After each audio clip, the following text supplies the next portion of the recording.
Olá, sejam bem-vindos. Olá, boa noite, bom dia. Sejam bem-vindos a mais um D&D Podcast, o podcast da sua vizinhança aí para correções, não somente correções, mas também retificações e acrescentações sobre o Wonder Egg. Hoje pegamos um episódio de recap, provavelmente o episódio que mais me decepcionou de Wonder Egg, um episódio que com certeza levantou muito ódio meu por ter feito, por me ter feito esperar uma semana inteira para um recap. E eu fiquei muito bravo. Porém, o Denso aproveitou, Denso genialmente, quis aproveitar esse gancho para a gente não só consertar algumas coisas que dissemos, mas também acrescentar coisas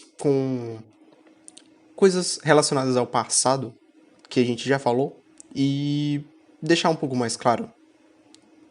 Né, Denso? Exato. Inclusive, temos mais credibilidade do que vamos dizer, justamente pelas informações que adquirimos através do que observamos nos próximos episódios, que partiu de uma representação visual subjetiva onírica nesse primeiro episódio, porque fala justamente sobre sonhos. Então, a subjetividade, o abstrato, já está ali presente, mas temos respaldo para concretizar algo mais objetivo posteriormente.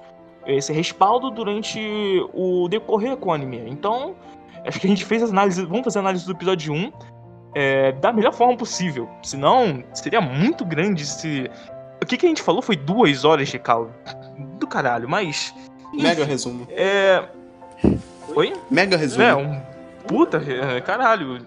Resumo em falar em resumo, o desenvolvimento dela que é muito interessante sendo apresentado logo de primeiro episódio e é competência máxima de Wonder Egg, que ela tem as questões de passividade e proatividade. Essa passagem de personalidade, esse jeito, essa mudança de ação. Primeiro é importante pontuar de início as causas, como o medo, que foi gerado pelo bullying que ela teve.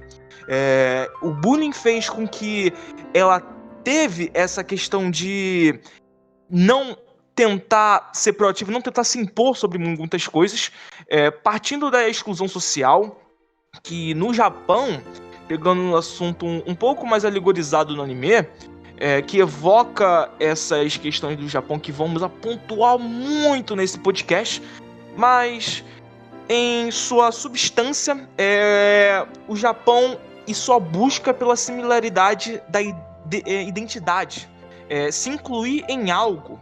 O coletivo importa mais que o indivíduo. E a Koito é uma personagem muito interessante porque ela foi aquela que desafiou o sistema. E como consequência, teve o que rolou com ela. Koito, amiga da Ai, pra quem não se lembra, bem, eu não lembrava também o nome dela até vendo uma anime list. Eu referenciei o nome dela como amiga da Ai até agora. O nome dela é Koito.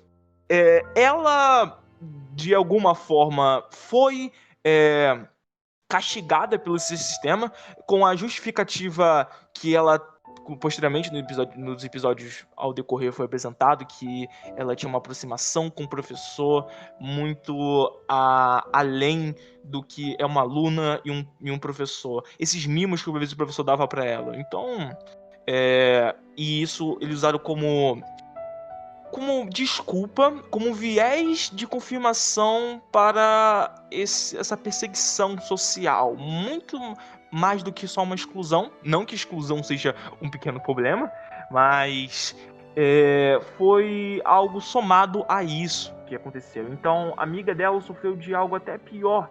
E a Koito já tendo as questões do medo que impediu dela ajudar, dela tentar chegar ao... Oi? Opa.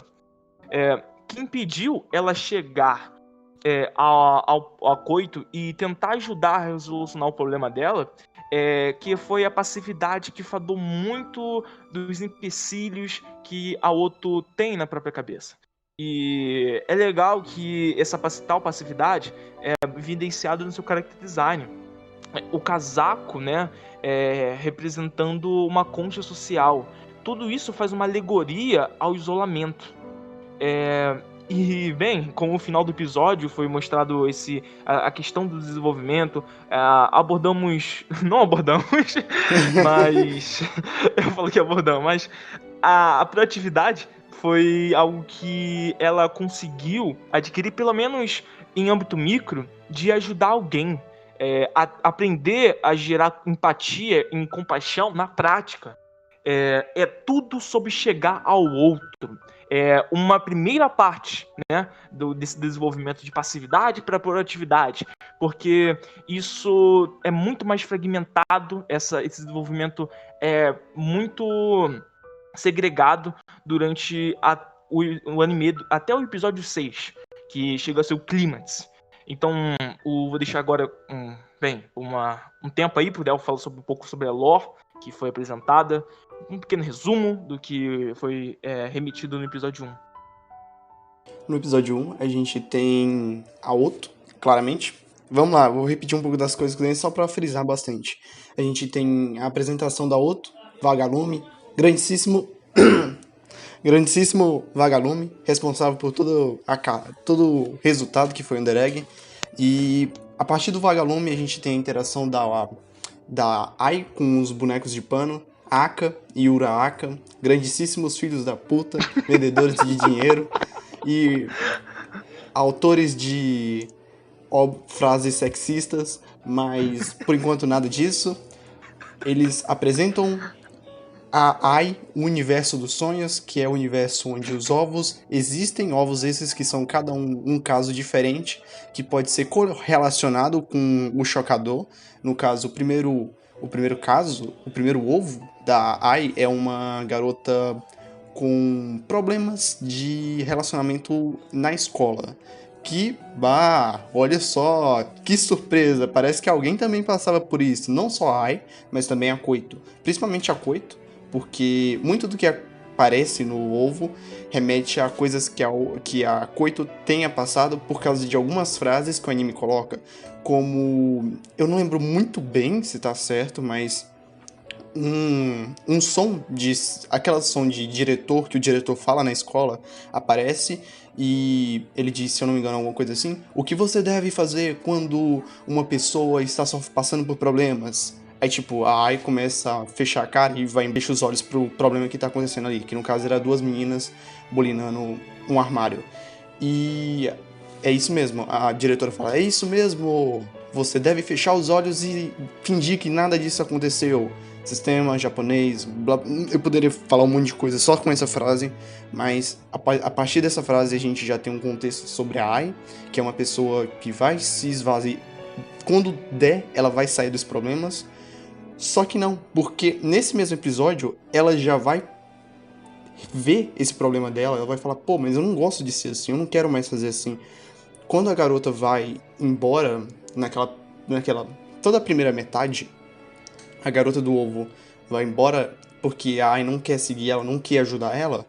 A Ai repensa em todas as atitudes dela e relembra que a Koito talvez poderia ter tido uma ajuda dela. E por causa disso, ela resolve finalmente tomar medidas, tomar uma atitude para poder mudar. A Ai tentando mudar. No primeiro episódio, ela já percebe o problema dela, ela já percebe o que ela quer fazer, o que ela quer mudar e como ela quer mudar, e a gente já tem ela pondo em prática isso, ela pondo em prática o que ela já aprendeu.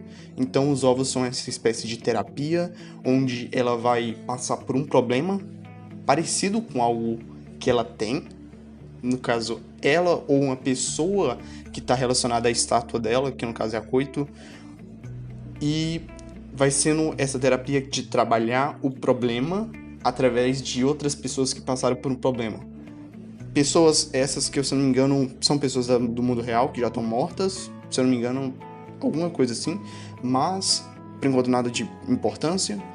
E a gente já tem esse crescimento da Ai no primeiro episódio. A gente tem todo esse segmento da história já preparando e já mostrando: ó, a gente vai apresentar o problema, a gente vai solucionar e vai seguir essa linha muito orgânica, essa linha de ser humano da Ai. esmiuçar esse lado mais humano dela. Sim. E tu quer que eu fale um pouco como é essa introdução do 2, né? Bem, eu quero roubar o palco, mas eu só quero acrescentar um pouco no episódio 1, os sonhos, as representações, né? O lugar onde aconteceu a causa da tragédia, referente à pessoa que será salva, supostamente será salva, porque esses filha das puta aí, fantoche, porra, mano, quem vai confiar nos fantoches, mano? Ninguém confia no fantoche, caralho. Porra, o bagulho não tem fácil, o bagulho... Porra, mega esquisito, nunca viu na vida, como tem que confiar nessas porra? Não tem como. Beleza. As armas, né, é representação daquilo que corroeu o personagem. Personagem esse, como Ai, Neiro, Momo e a Rika, né? E a caneta, né, mas não que algo que destrói ela literalmente ou fisicamente, mas como psicologicamente. Ou pode ser até os dois. No caso da Rika, você tem a lâmina, né, que, bem, a gente sabe o que acontece no episódio 7, a gente sabe também que foi falado de maneira bem sutil nos episódios anteriores, que, bem, é a arma que machuca tanto ela psicologicamente quanto fisicamente. Então, é Gillette? Não sei, Estilete. Ótimo. Ótimo não, ótimo pela informação que você confirmou. Ótimo ter lembrado. Pela confirmação. Pela confirmação que você me deu. Mas, por conseguinte, no episódio 2... por conseguinte do primeiro episódio, vemos mudanças em prática na personalidade da Otto no episódio 2. Partindo de princípio, na tentativa de se aproximar da Neiro.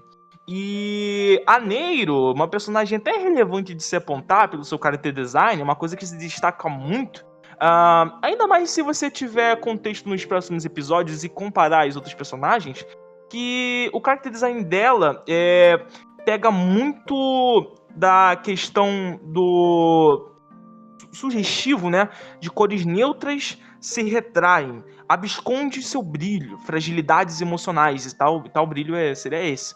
E o que é apresentado um pouco no episódio 5 sobre isso, porque a personagem, né, ela sempre passa aquele ar mais racional, intrusivo em âmbito social, o character design de estudante tradicional, certinha, regrada, que segue as coisas do sistema, embora é só em em primeira vista isso, porque a personagem apresenta muito mais nuances, né?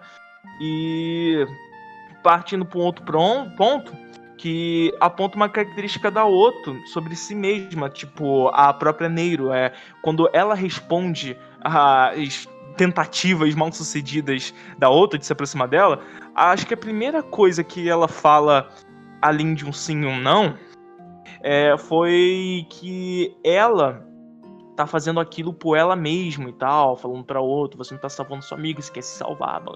Enfim, tal sutileza reverbera nos próximos episódios, porque ela tá dizendo algo sobre si mesma. A gente tem isso no episódio 5, completamente concatenado desde o episódio 2. E temos também uma outra questão da Neiro, que é fomentado ao fim do episódio, como um desenvolvimento bem esquematizado em âmbito de competência técnica, que eles conseguem fazer só isso em um único episódio, que soe muito orgânico, com as passagens, com o personagem, com o ambiente reverberando o acontecimento. No fim do episódio temos a aceitação, a passagem de aquela personalidade que remete mais à solidão. Ela aceita, né, que o outro chegue nela. O outro, como a outra no primeiro episódio chegar ao outro, e a Neiro ter esse... Não seria uma dicotomia, mas somado a isso, né, aceitar que o outro chegue nela. Então, no fim do episódio, ela aceita se conectar com o outro, que justamente seria a própria Otto. E temos algo muito interessante, que é justamente a passagem de mais um desenvolvimento da Otto. A cobrança social sobre você ser o melhor do campo que você exerce, representada pela pessoa que é evocada através do ovo. Aquela garota, e tem toda aquela questão da garota, acho que fazer parte de uma ginástica, algo do tipo. e a professora cobrar ela incessantemente dela ser melhor, você não faz o suficiente, você não é o suficiente. Tal cobrança fez ela cometer aquele ato de tirar a própria vida. E é um dos problemas... Bem, cada coisa do Japão acontece... cada episódio, na verdade, remete a algo que acontece no Japão. É um problema muito abrupto, que, bem, são questões que não entram muito em âmbito de tentar se resolver lá. Eu vou apontar isso melhor. Mas a Ai, ela aprende a ajudar alguém que concatena algo que ela já passou. Porque o Delfo, ele disse anteriormente sobre ela ver a garota, ela ver a própria amiga Koito sofrer um abuso físico, né, na frente dela, em respeito das outras garotas, e ela não fazer nada diante a isso. E algo concatenou essa lembrança nesse episódio, mas ela venceu esse medo. Mais um medo vencido pela Ai. Mais um ponto que ela avançou nessa questão, nessa temática de passividade para proatividade. E esse desenvolvimento ela foi rebuscado e lapidado nesse episódio 2. E temos um conceito, né, que é apresentado de você usar um instrumento de outra pessoa para você destruir o vilão, o núcleo do trauma, né? Tendo uma temática muito legal de cooperação e união durante todo o decorrer do anime. É algo que é reverberado em constância, porque é uma das temáticas que o anime aborda com uma das grandes e diversas temáticas, mas ele aponta, salienta isso por causa que é o que ele quer representar, né? A questão da união, a precisar do outro, chegar ao outro, cooperação, enfim, é algo muito bem arquitetado. Episódio 3, temos a apresentação da Rika. A Rika é uma personagem, desculpa usar essa piada, mas ela é uma personagem rica demais. Tipo, eu juro. Que otário. Eu juro, Que otário.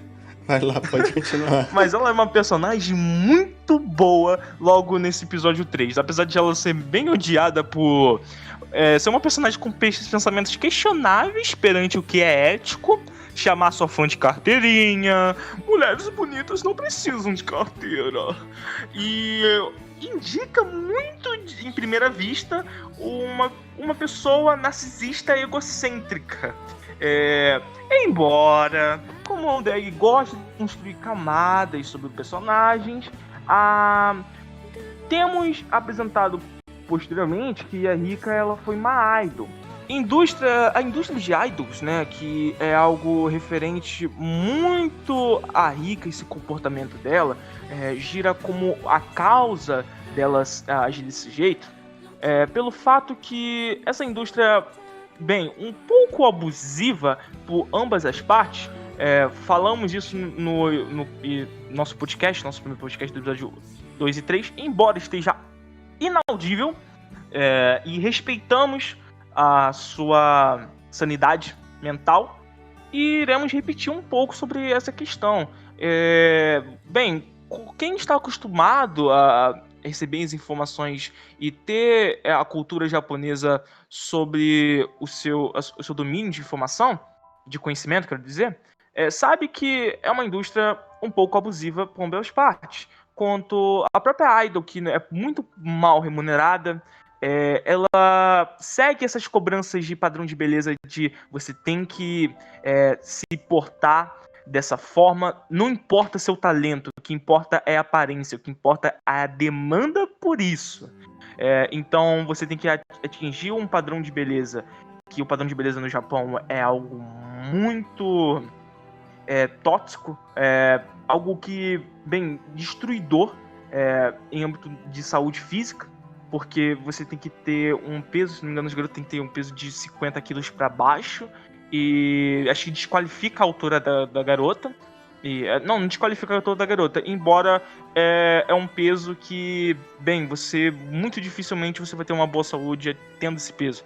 e elas utilizam de práticas muito questionáveis, como a própria bulimia, a própria questão da anorexia, e como a anorexia fez parte desse episódio. São temas que foram desenvolvidos perante ao que aconteceu, o que foi mostrado, o que foi representado visualmente, e até documentado pelo próprio roteiro. E essas fãs obcecadas, né, que idolatram um indivíduo que você acha algo legal, mas vive-se por isso, vive em torno disso, monta sua razão de vida em torno das garotas que, bem, agradam a algum aspecto que você gosta, por questões emocionais.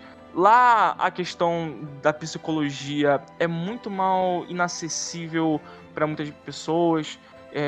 Se eu não me engano, tem uma palavra certa que tem isso em escolas, mas você idolatrar idols normalmente se reflete muito a problemas familiares, né? A problemas de acolhimento familiar, a problemas de comunicação familiar. Então, o Japão tem muitos desses problemas. Vou abordar posteriormente, mas foi apresentada toda essa questão das fãs obcecadas, né? Até como as garotas que morreram, elas serem essas garotas, elas serem esse tipo de pessoa que enxerga tudo que elas fizeram como algo honroso, como uma virtude a ser ovacionado, né? Porque até pela representação visual daquele cenário, né? Tipo, melhor falar isso posteriormente, mas elas falam daquilo como se fosse algo bom, virtuoso, sendo que elas se mataram porque uma idol, uma pessoa que elas gostam, morreu, né? Então, pra gente alcançar a idol e tentar fazer mais parte dela, estar mais próximo, vamos nos matar para entrarmos em contato com essa tal... Não quero usar outra palavra além de idol, ídolo, né? Uau, Muito que criativo. diferença! Muito criativo.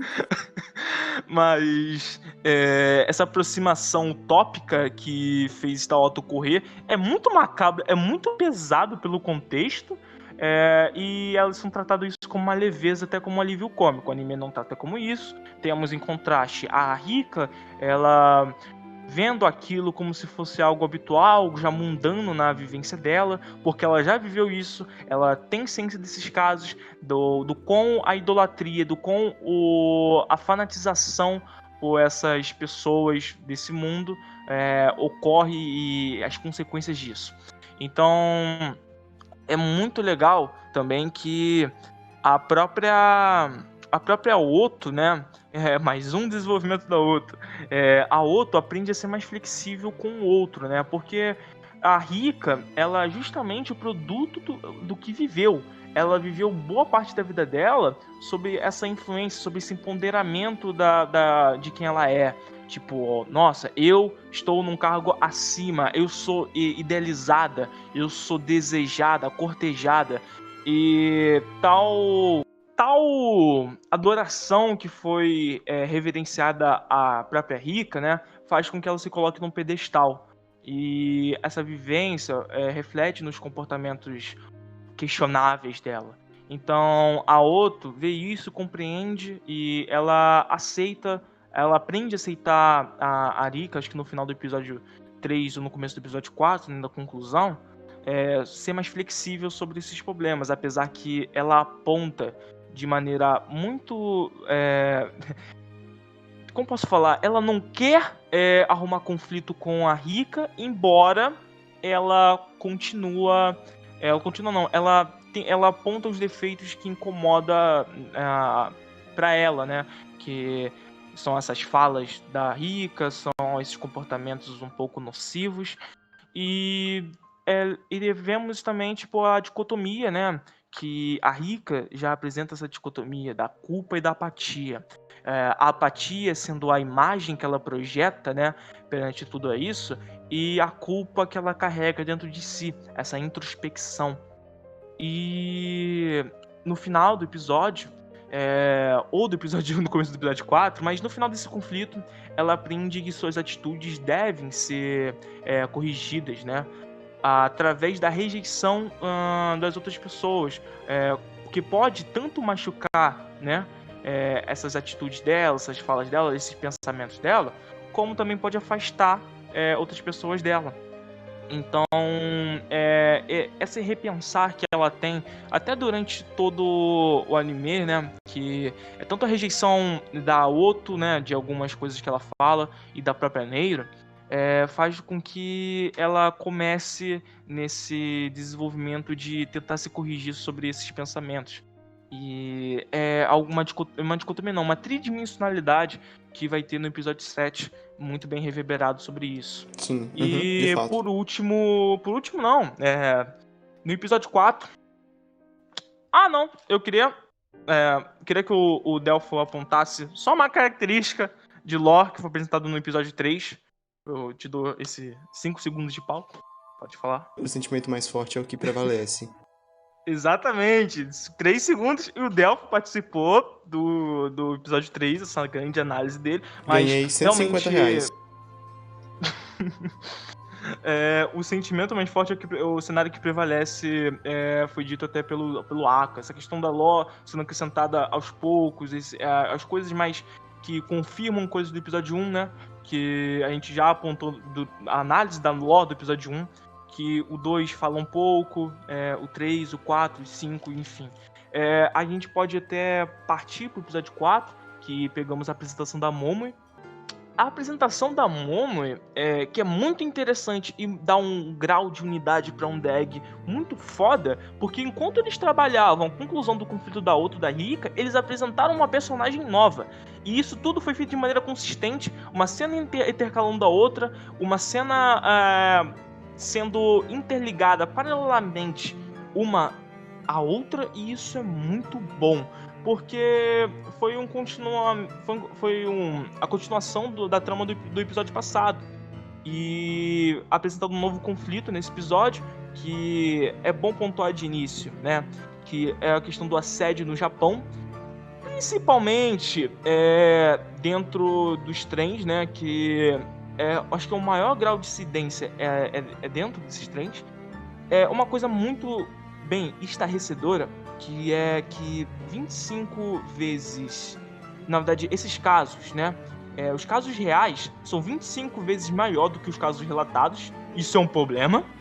É um problema muito, muito, preocupante. Porque o governo japonês é muito de ignorar essas coisas. Bem, vou falar sobre isso, que o boss, né, é um homem, primeiramente, que abusou daquela garota. 40% das garotas no Japão, que até o final do ensino médio, sofreram de assédio. É uma pesquisa, uma demografia que foi levantada, e isso interliga ao problema de culpar a vítima, né? Porque esses casos às vezes não são denunciados, porque essa coisa de acidente ser 25 vezes maior do que o caso de garota, o casos reais em comparação aos relatados, porque interliga ao problema de culpar a vítima por isso. A sociedade japonesa tem muito disso, de você ver que é culpa da vítima a respeito disso, que ela foi abusada. Só 9% dos casos de chegar à delegacia por medo de acusar o assediador. Que isso faz ligação com que normalmente a polícia não dá atenção para isso. Pode acabar até piorando a situação. Tem dois medos, né? O medo dela ser rejeitada e mal vista por causa disso, né? Porque isso, bem, é um problema que interliga culpar a vítima, né? E a questão de, normalmente, as polícias não dão atenção a isso. Então, pode acabar piorando a situação psicológica da vítima. E isso é algo muito pesado, porque temos até algo apontado durante o episódio, que é a frase, terminando o conflito da garota, né? A frase: eu prefiro morrer ao ficar com você. pode soar como uma frase de efeito, embora mostre um diálogo expositivo do que aconteceu com ela. Tal frase de efeito que faz sentido com o contexto. Então, é uma frase realmente que tem efeito, porque tudo que ela passou tem a ação e efeito. Ok, isso não é nem uma piada, mas essa questão do efeito é algo muito, muito, muito funcional, né? Porque várias tramas Ed que fala algo, yo, bro, mas em On The Egg eles tentam manter tipo a coerência apesar de tudo, apesar da primeira vista parecer algo, mas na verdade nunca é. Você que não prestou atenção direito em On The Egg, mas se você não estou sendo fanboy, mas provavelmente é isso. Assim, não quer dizer nada. Eu quero falar um pouco também do complexo da Momo com sua própria aparência, né? Que a gente pode até pegar em questão de identidade de gênero, né? Que o mais próximo que se assemelha à androgenia, embora isso seja um termo um pouco pejorativo. Tá, legal contextualizar vocês. Identidade de gênero é como uma pessoa se identifica com o próprio gênero. Nada a ver com sexualidade, tipo do que ela gosta de homem, mulher, os dois gêneros. Enfim, é como a pessoa se vê e ela quer buscar uma aceitação melhor com a própria identidade, consigo mesmo, sabe? Então, a androgenia, não sei se é um termo muito certo, mas porque ela gosta, a androgenia fala de quê? Ela gosta, são garotas que mais ou menos confrontam o ideal de beleza feminina, né? Que isso posso interligar, né? Usar como o ideal lá de mulher forte é muito diferente que do Ocidente, porque mulher forte para os japoneses, a expressão indica a dona de casa que cuida de tudo. Diferente do Ocidente, que caracteriza a mulher forte, tendo características remetentes ao masculino. Então, é algo que pegamos até pelo machismo já institucionalizar. Completa aí, Delphi. Institucionalizar. Não, tem um ado no final. Acho que é institucionalizado, tá certo? O dicionário nos venceu. Continuemos. Ok. Então, é algo muito mais evidente lá, tipo, essa questão da mulher forte. E até um pejorativo sobre isso, né? Que a questão da androgenia. Mas no final de tudo, é apenas a personagem, né? Querendo apenas ser ela mesma.